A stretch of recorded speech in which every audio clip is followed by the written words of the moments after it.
যে কোনো মানুষই তার লজ্জাস্থান ঢাকার জন্য যে কোনো জায়গায়, আপনি বিশ্বের যে কোনো জায়গায় যান না কেন, কিছু না কিছু পরে, কোথাও পরেই না।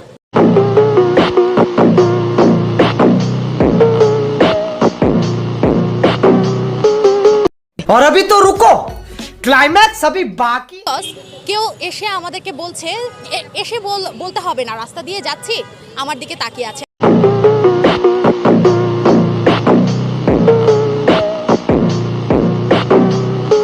মানে যারা বিরোধিতা করে তারা বলছে যে সকল অধিকার তারা পাচ্ছে সমানভাবে। তাই আমি এখান দিয়ে হেঁটে যাবো, আপনি নিরাপত্তা দিতে পারবেন?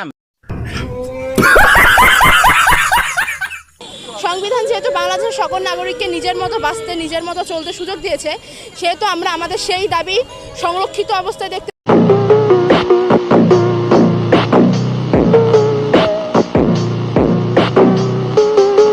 এমন আছে, আমি কিছু ফানি রিয়াকশন যদি কথা বলি, সেটা হচ্ছে মানে বাইক চালাচ্ছে, দেখতে দেখতে ঘুরে বাইক নিয়ে পড়ে।